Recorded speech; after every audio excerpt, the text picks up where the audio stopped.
encarnação, capítulo 1, capítulo 2, o seu nascimento, capítulo 3, o seu arauto, chamado João Batista, profetizando, preparando o caminho desse rei Jesus. E hoje nós vamos ver Jesus enfrentando o seu grande inimigo, ou o nosso grande inimigo, que é o tentador, Satanás, no deserto. Capítulo 4, versículo 1 até o 11. Diz assim a palavra do nosso Deus. A seguir, foi Jesus levado pelo Espírito ao deserto para ser tentado pelo diabo. E depois de jejuar 40 dias e 40 noites, teve fome. Então o tentador, aproximando-se, lhe disse: se és filho de Deus, manda que essas pedras se transformem em pães.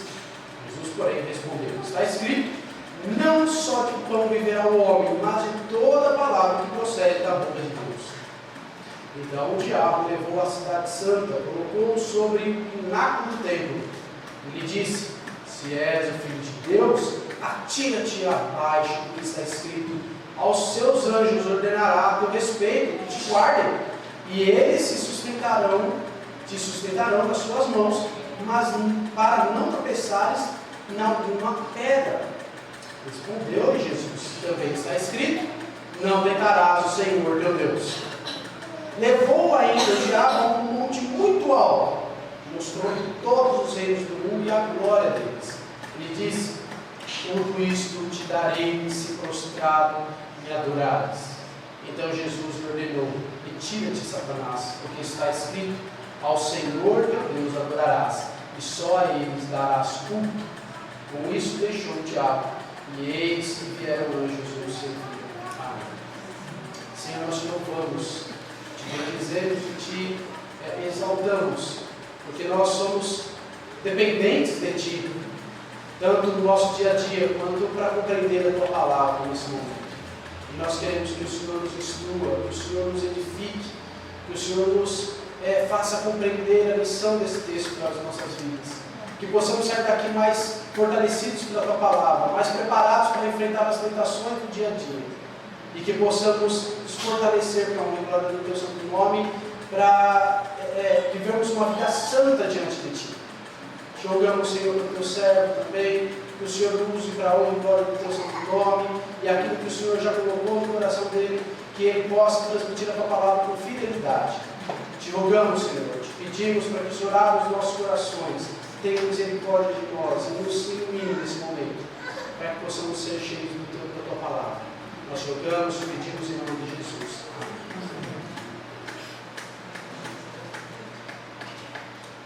Meus irmãos, nós estamos no primeiro domingo de 2014 e eu tenho uma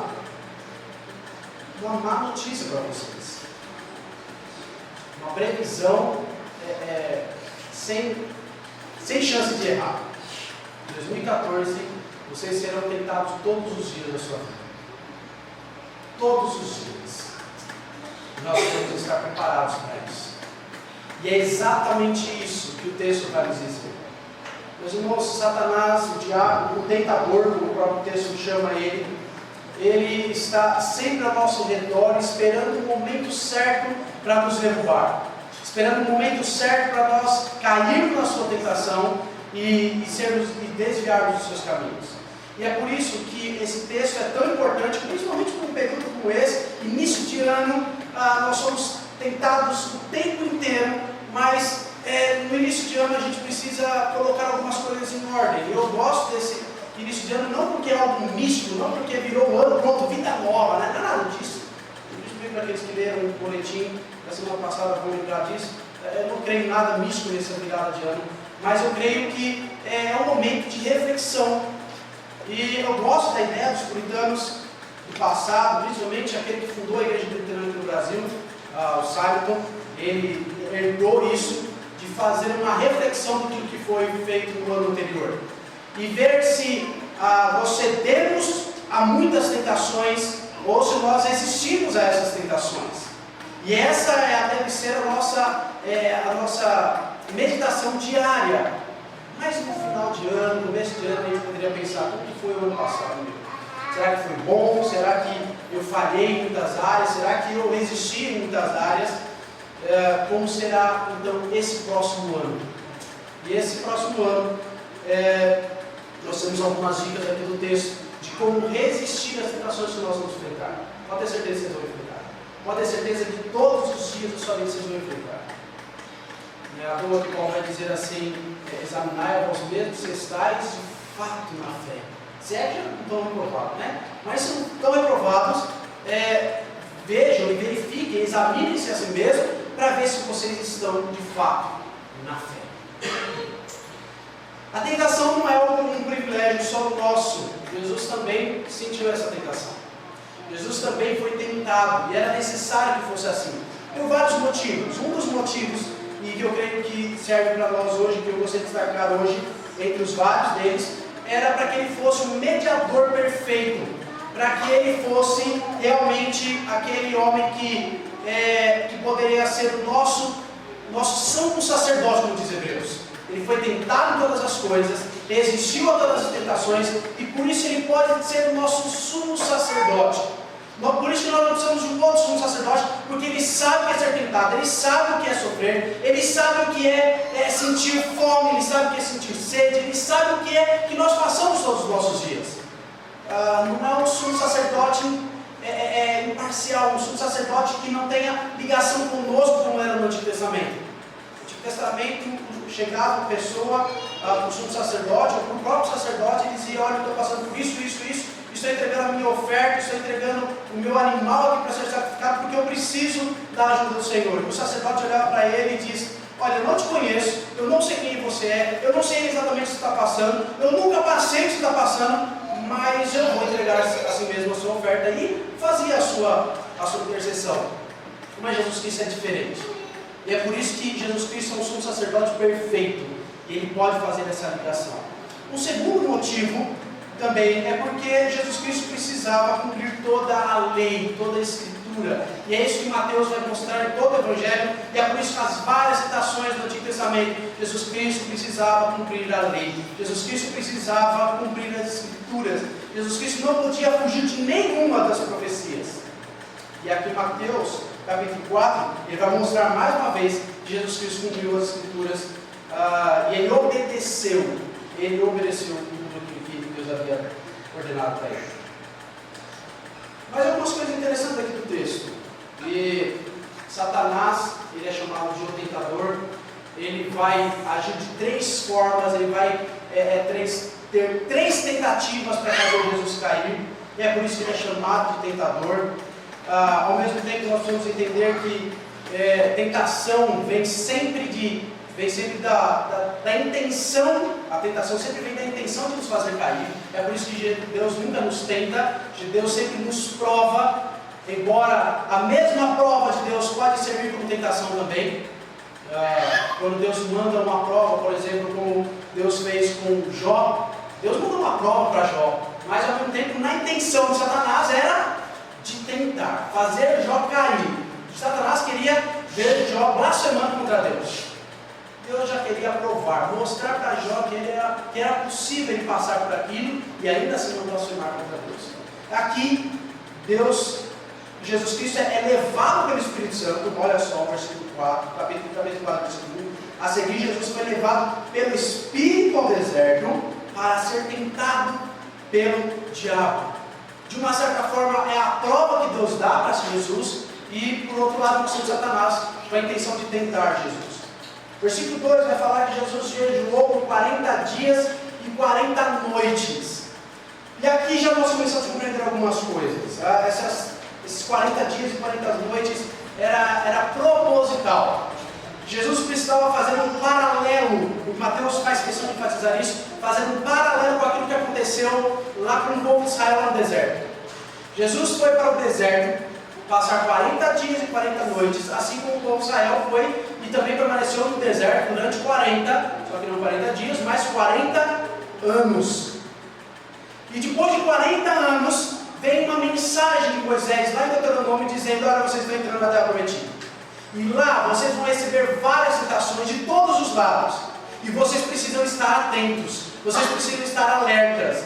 E por isso a mensagem de Deuteronômio são vários grandes sermões de Moisés, exortando o povo a resistir às tentações dos deuses, da comida, da regalia e de todos os povos do lado, todas as tentações que eles passariam por lá.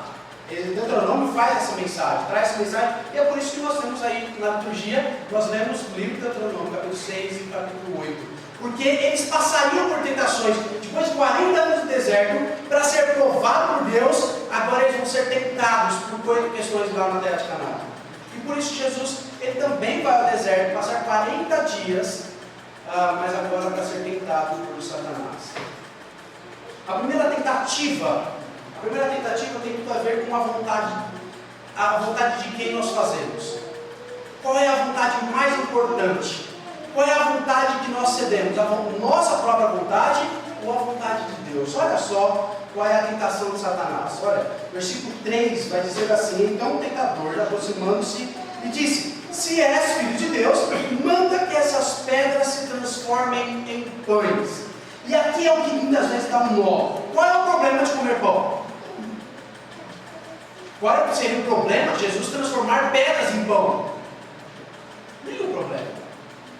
A questão são várias também, e principalmente a intenção de Satanás, aqui a tentativa de Satanás, mas a questão, será que era o momento certo de Jesus comer pão? Olha só, é interessante o versículo 2, como ele termina o versículo 2, teve fome. Daí chega Satanás, pão, olha só como Satanás é bonzinho, né? Olha, eu tenho uma ideia, Jesus, você não pensou nisso, só transforma a pedra em pão, resolveu o problema. Só que se Jesus tivesse cedido essa tentativa de Satanás, primeiro, Jesus estaria obedecendo Satanás, e aí complica a coisa, não é? Outra questão, aquele momento Jesus Cristo precisava ser tentado por Satanás, e ele precisava passar por grandes momentos de jejum, de preparação, era a preparação dele. Não era o momento dele se preocupar com outra coisa. Aqueles 40 dias, nós não podemos imaginar que Jesus Cristo passou o tempo inteiro dormindo. Naqueles 40 dias, Jesus Cristo passou jejuando, orando e lendo a palavra de Deus. Não era outra coisa, meditando a palavra de Deus. Não fazia outra coisa senão isso. E agora chega Satanás e fala assim: vamos ter uma pausa, vamos quebrar essa fome, vamos comer um pãozinho? E Jesus Cristo fala: não é a hora disso agora. Por quê? E é por isso que ele vai dizer no versículo 4: Jesus, porém, respondeu, está escrito: não só de pão viverá o homem, mas de toda palavra que procede da boca de Deus. Agora, percebam, provavelmente a gente às vezes lê na liturgia, a gente não presta muita atenção. Volta lá para Deuteronômio capítulo 6. Olha o que está escrito lá. Olha o paralelo que Jesus Cristo faz aqui em Deuteronômio 6. Ou melhor, capítulo 8, versículo 2 e 3. É esse texto que Jesus Cristo cita. Por que Jesus Cristo está citando isso? Exatamente por isso. Versículo 2 diz assim: recordar-te-ás de todo o caminho pelo qual o Senhor te guiou no deserto, olha lá, 40 anos. Para quê? Para te humilhar, para te provar, para saber o que estava no teu coração. Era essa a intenção de Satanás. O que é que está no coração de Jesus? Qual é o que Jesus quer fazer? Ele quer fazer a sua própria vontade ou ele quer fazer a vontade do Pai? Se guardarias ou não os seus mandamentos. Versículo 3: ele te humilhou e te deixou ter fome. É exatamente o que Jesus está passando. E te sustentou com maná, que tu não conhecias nem teus pais conheciam, para te dar a entender que não só de pão viverá o homem, mas de tudo que procede da boca do Senhor viverá o homem. E era disso que Jesus Cristo precisava. Jesus Cristo não precisava de pão naquele momento, embora estava com fome. Ele mostra que tinha algo maior, algo melhor. E aqui, meus irmãos, olha só, a intenção, Jesus precisava de pão. Jesus sentia fome. Jesus tinha necessidades físicas como nós temos. Não sei se vocês, alguém de vocês já tentou fazer isso, mas ficar 40 dias sem comer não é algo fácil. Eu passo um dia sem comer, eu já não sei se eu vou aguentar mais um minuto ou depois, né? Imagina 40 dias sem comer, de repente você sente um cheirinho, engraçado, quando ele está com fome, ele sente cheiro que está lá do outro lado da cidade, né? A gente começa a sentir aquele cheiro. Não é? A fome bate, mas naquele momento o que Jesus Cristo precisava não era pão físico, não era alimento físico. O que Jesus Cristo precisava, era isso que ele queria, era o alimento espiritual. Era disso que Jesus precisava. E aí nós começamos a mostrar algumas coisas para a gente. Satanás, ele é astuto e ele sabe aquilo que nós queremos. Ele sabe o que está no coração. Meus irmãos, se você não tem necessidade nenhuma de uma vontade nenhuma de comer pão, Satanás não vai te oferecer pão, vai te oferecer água, você está com sede. Só para os irmãos entenderem. O que quer dizer com isso? Satanás nos tenta de acordo com aquilo que mais estamos, aquilo que mais agrada o nosso coração. Lembra do capítulo 1 de Daniel? Quando Daniel está lá no palácio do Nabucodonosor, chega Nabucodonosor com todas as boas intenções e fala assim: olha, está aqui comer da minha própria mesa, sintam-se à vontade, comam e bebam à vontade, porque isso daqui é de vocês. Qual era a tentativa de Nabucodonosor? Era exatamente fazer Daniel, Ananias, Misael e Azarias se sentir à vontade na Babilônia. Só que não era para eles sentirem à vontade na Babilônia, porque afinal de contas lá não era a terra deles, lá não era a casa deles. Mas chega Nabucodonosor, sintam-se em casa. E Daniel fala o quê? Aqui não é o meu lar. Eu não posso me sentir à vontade aqui. E é por isso que ele vai existir em seu coração, não contaminar-se com as finas iguarias do reino. Os irmãos, nós temos que tomar muito cuidado. Satanás, ele vem com aquilo que mais nos agrada. Se nós temos uma tendência muito fraca, uma tendência muito forte a fazer fofoca, pode ter certeza que sempre vem uma fofoquinha nova para a gente. Sempre vem a historinha de alguém novo. Se nós temos uma tentativa, uma tentação muito forte com falar palavrão, pode ter certeza que é isso que Deus vai fazer. Se nós temos uma tentativa muito forte de se irar, Satanás vai fazer de tudo para que surjam oportunidades para ele se irar.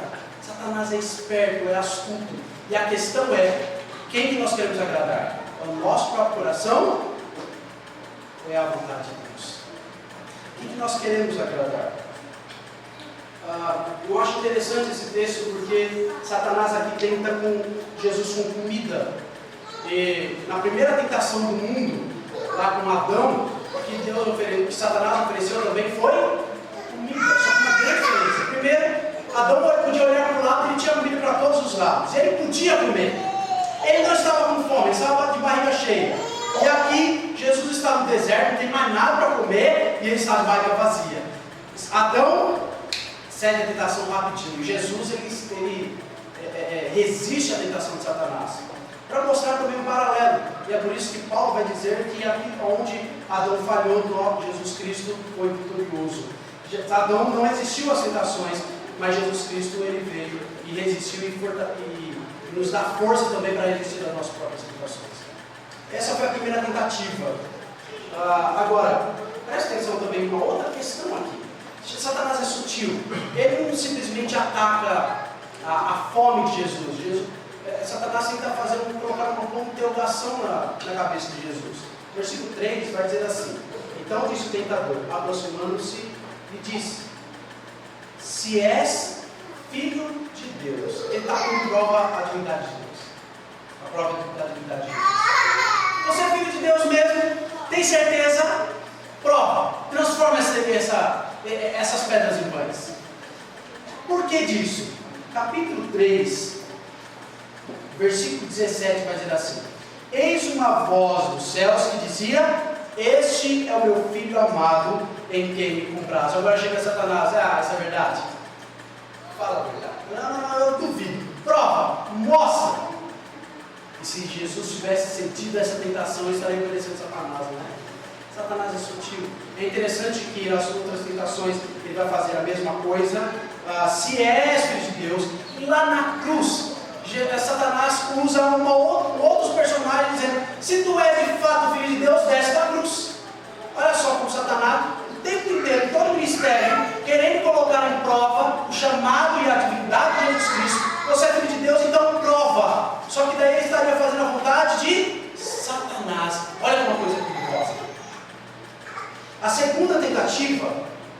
maneira para mostrar quem é a vontade de quem vai fazer.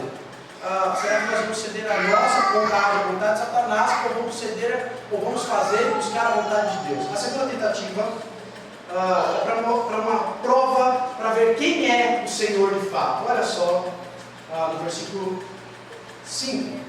Então o diabo levou a cidade santa, colocou sobre o pináculo do templo e disse: se és filho de Deus, atira-te abaixo, porque está escrito: aos seus anjos ordenará o teu respeito que te guardam, e eles se sustentarão nas suas mãos, para não tropeçares na alguma pedra. Satanás aperta um pouquinho mais. Olha, vamos andar um pouquinho, vamos até o templo. Satanás leva até o templo, a cidade santa, lá em cima e fala: se joga aqui.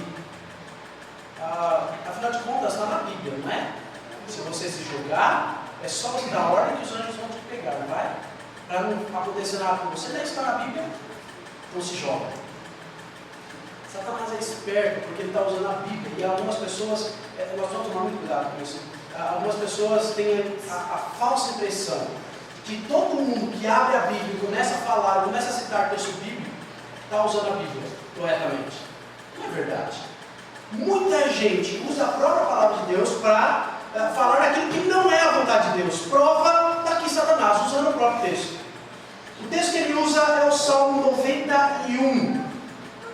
Eu não sei de vocês, espero que nenhum de vocês tenha isso em casa, mas sabe aquela mania que algumas pessoas têm de abrir a Bíblia, deixar aberto lá para espantar maus espíritos, para espantar Satanás, né, aquele monte de coisa. Se você abrir a sua Bíblia no Salmo 90, sabe qual é o próximo salmo que está lá, que está aberto lá? Salmo 91, não é? E é exatamente esse salmo que Satanás usa. Ou seja, ficar com a Bíblia aberta não espanta Satanás coisa nenhuma. Ele usou o texto que nós geralmente deixamos aberto. Nós não, né? Algumas pessoas. Eu nunca deixei a Bíblia aberta no Salmo 90. No Salmo 91. O fato é que Satanás usa a própria palavra de Deus para tentar Jesus. Por que disso? Eu acho interessante o uso que Satanás faz, porque ele está usando apenas as promessas do Salmo. Como nós gostamos de textos que falam de promessas, não é? Como nós gostamos de ouvir alguém falar de textos bíblicos que falam das promessas que Deus nos faz, e pouco nos preocupamos com as ordenanças que Deus nos faz.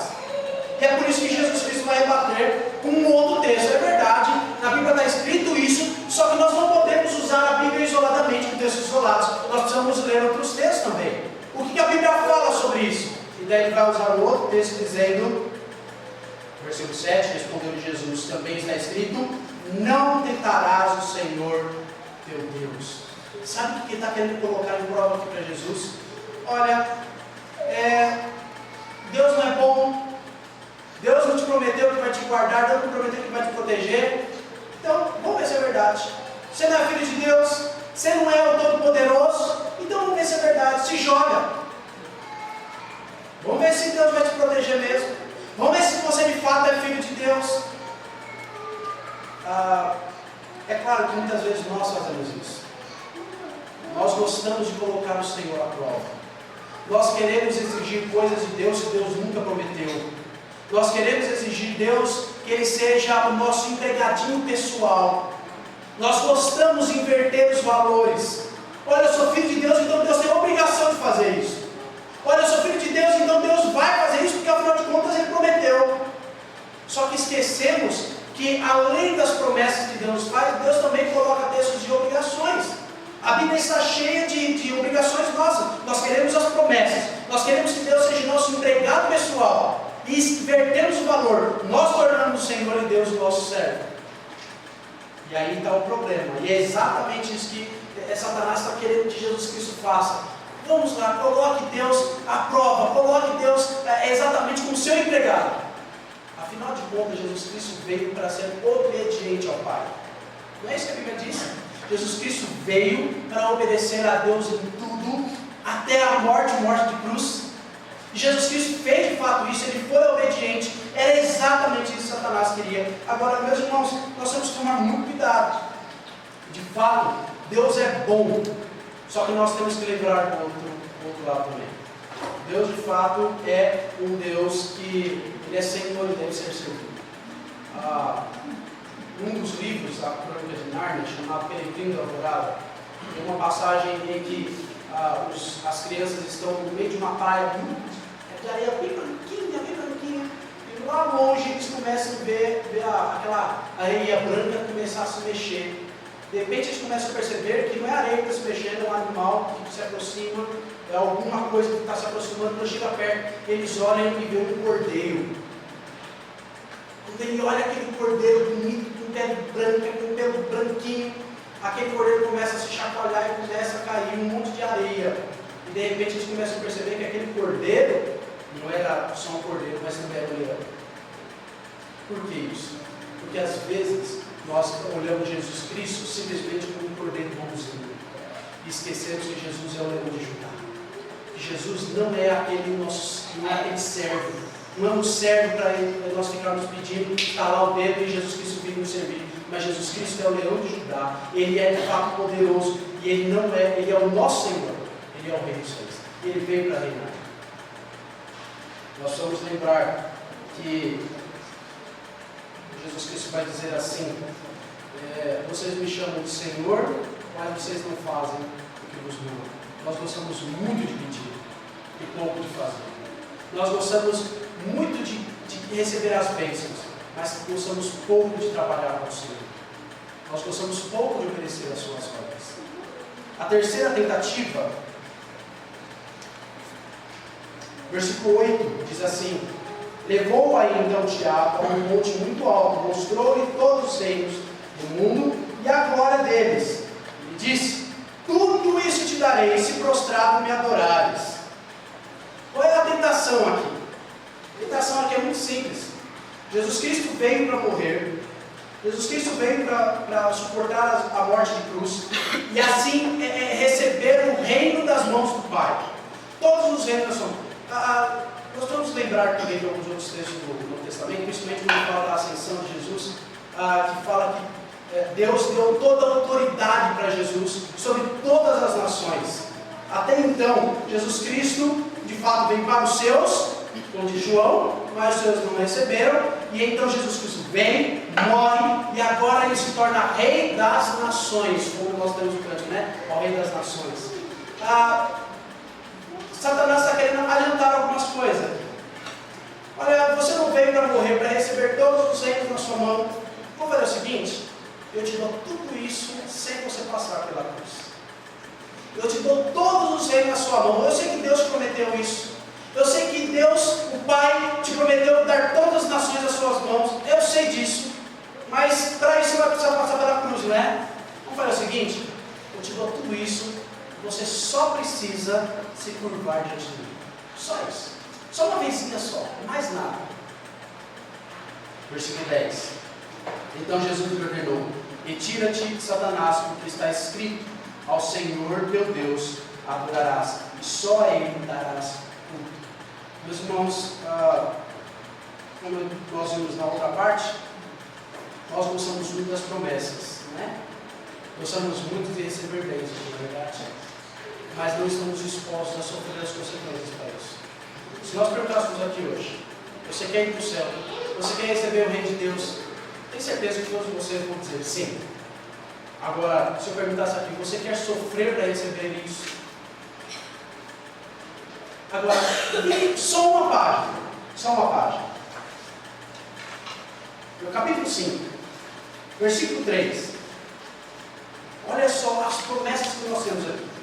Versículo 3, lá no finalzinho, versículo 3 diz o quê? Porque deles é o reino dos céus. Versículo 4, finalzinho: porque serão consolados. Versículo 5, finalzinho: porque herdarão a terra. Versículo 6, porque serão fartos. Finalzinho do versículo 7, porque alcançarão misericórdia. Versículo 8, finalzinho: porque verão a Deus.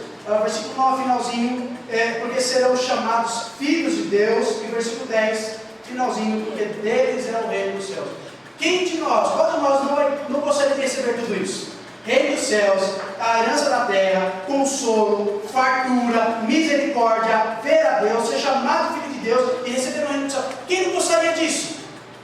Só que para isso, o que precisa? Primeiro, ser humilde de espírito, precisa se arrepender e chorar por arrependimento, precisa ser manso, precisa ter fome e sede de justiça, precisa ser misericordioso, precisa ser limpo de coração, precisa ser pacificador e precisa ser perseguido por causa da justiça.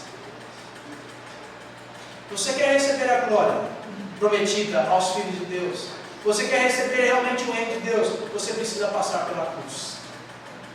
Eu acho interessante, lá no capítulo 16 de Mateus, quando Jesus Cristo começa a falar sobre a glória do reino vindouro. E ele vai até dar um vislumbre disso no Monte da Transfiguração. Ele chama 3 dos seus mais próximos, os discípulos mais próximos, e mostra para eles quem era Jesus. Está vendo a minha glória?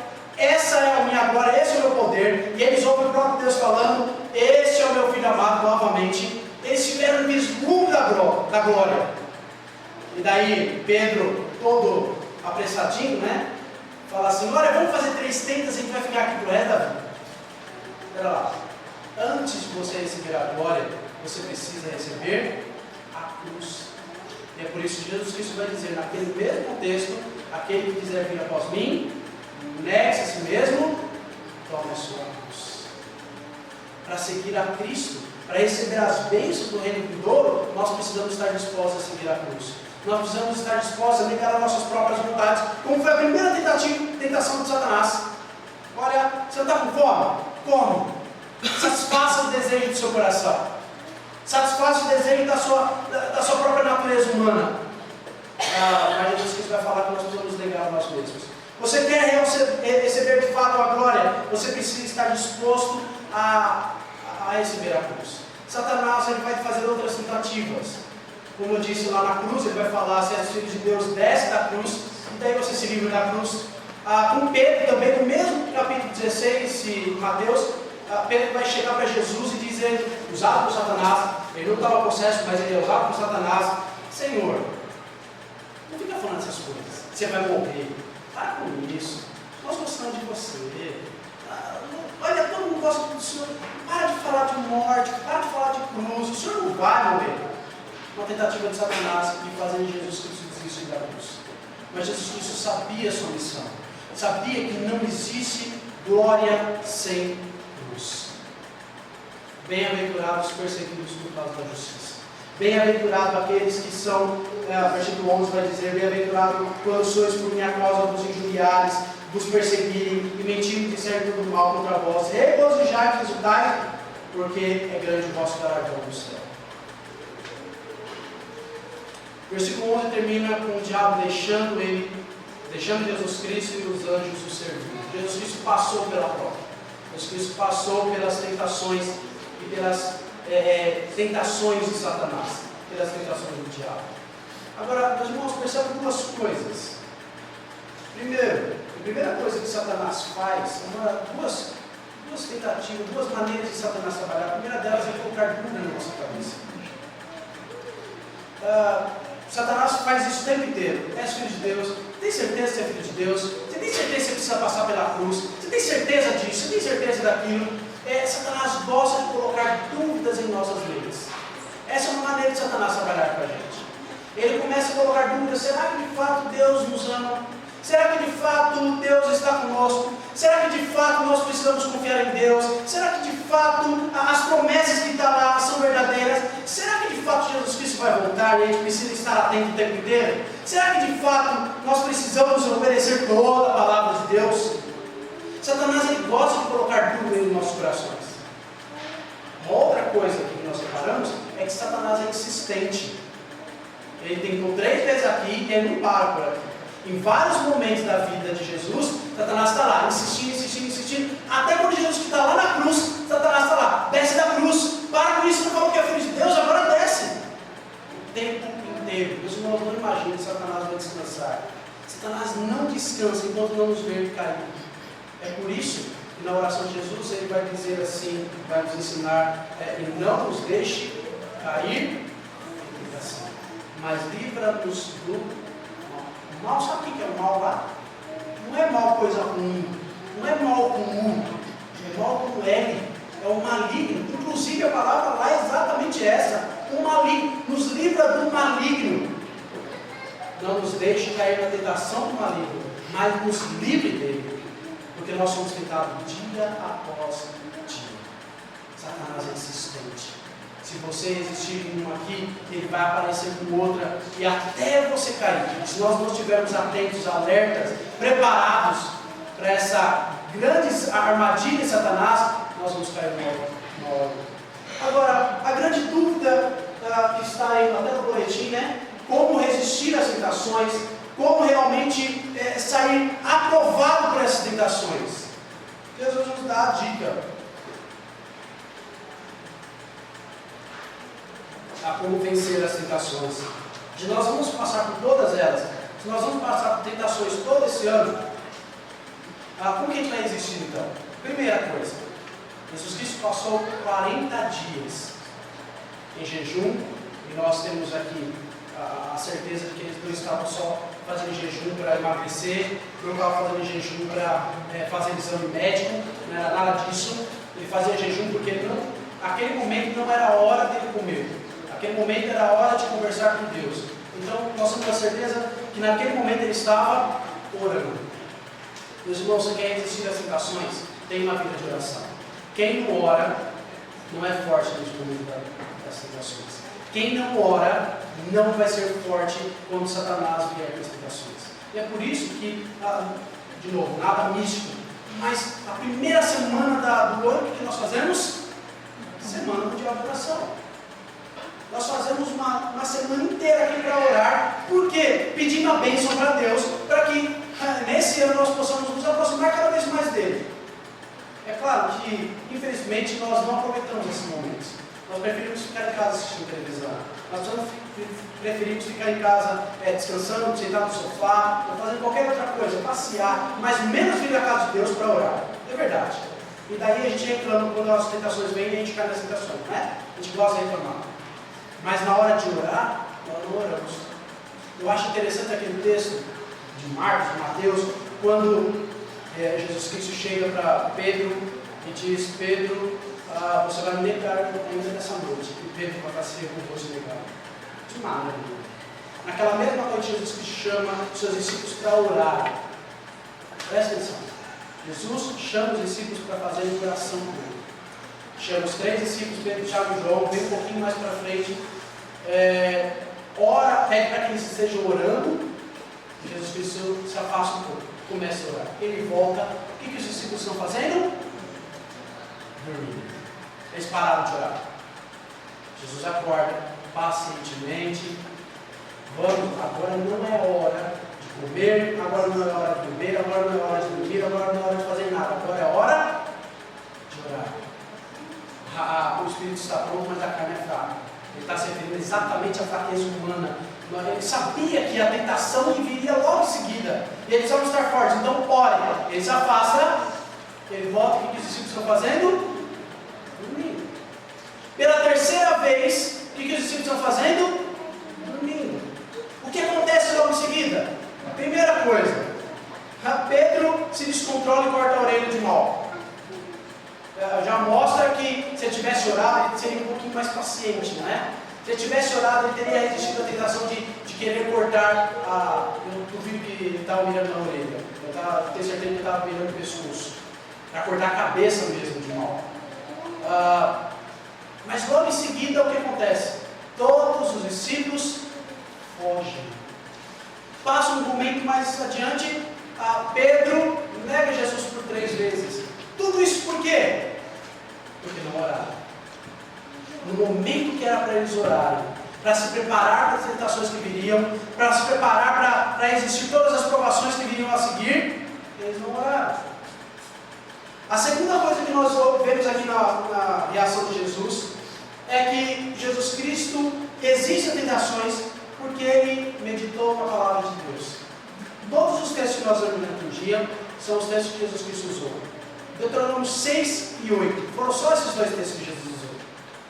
Provavelmente, Jesus Cristo estava meditando exatamente nessa questão de Deuteronômio ser aquele momento próximo de entrar na terra de Canaã e as tentações. Se vocês olharem novamente 6 e 8, é esse o contexto. Olha, vocês vão entrar na terra de Canaã, vocês passaram 40 anos sendo provados, sendo preparados, e agora vocês vão estar perto de entrar na terra de Canaã, e lá vocês serão tentados. Jesus Cristo estava lendo a palavra de Deus. Meus irmãos, não existe como nós resistirmos a tentações e nós não estivermos repletos da palavra de Deus. Se não conhecermos esse livro, eu acho engraçado, na verdade não é nem um pouco engraçado, é bem triste. Você chega para alguém que está passando por grandes dificuldades, grandes tentações, a pessoa está desesperada, eu não sei o que eu faço, não sei o que eu faço. E a primeira pergunta que geralmente eu faço é: como está a sua vida espiritual? Você tem orado constantemente? Você tem lido a Bíblia? Geralmente a resposta é não. Como está a sua vida devocional? Está triste, está difícil. Às vezes a pessoa tem acha que é suficiente, né? Não, olha, ler a Bíblia eu não oro, mas ler a Bíblia eu não leio, mas eu oro. Não é suficiente. Se você quiser estar preparado para toda e qualquer provação, para toda e qualquer tentação, você precisa conhecer bem a Bíblia. Você precisa ser pessoas que orem, pessoas que oram, pessoas que leem a Bíblia. Porque sem isso, pode ter certeza que quando vier a provação vocês vão cair. Meus irmãos, é triste, mas na maioria das vezes o desespero por certas situações é causado por uma vida fraca, uma vida espiritual fraca, por pessoas que não oram, pessoas que não estão lendo a Bíblia constantemente, pessoas que não meditam na palavra de Deus, pessoas que acham que está tudo muito bem, estão interessados nas promessas, não estão interessados nas obrigações, estão interessados nas coisas boas que a palavra de Deus nos faz, mas não estão interessados nas obrigações que nós temos. Estão preocupados em satisfazer a sua própria vontade, estão preocupados em satisfazer os seus próprios desejos, e por isso caem constantemente em todos os erros, e caem em desespero quando vem uma provação, caem facilmente nas tentações, porque não meditaram, porque não oraram, porque não estavam preparados. Nós queremos ir para a batalha, essa grande batalha espiritual que Jesus Cristo enfrentou aqui, que nós enfrentamos todos os dias, essa grande batalha espiritual, mas nós não queremos ter a armadura da palavra de Deus, nós não queremos estar preparados com a oração. Você quer estar preparado para 2014, para todas as provas e para todas as tentações? Ore mais e leia mais a Bíblia. Esse é o meio. Não existe outra maneira, não existe outro caminho a não ser esse. Mais leitura da palavra, mais oração. E se você estiver pensando assim, ainda bem que eu já faço isso, eu tenho uma péssima notícia para você, está valendo mudado. Porque nunca é suficiente. Nunca é suficiente. Eu já faço isso, está tudo bem. Eu já oro todo dia, já leio a Bíblia, então comece a ler mais. Ore mais, para que você seja cada vez mais preparado para as provações que vão vir. Para que você seja cada vez mais preparado quando Satanás colocar uma armadilha bem na sua frente e você consiga resistir às tentações. Que Deus abençoe.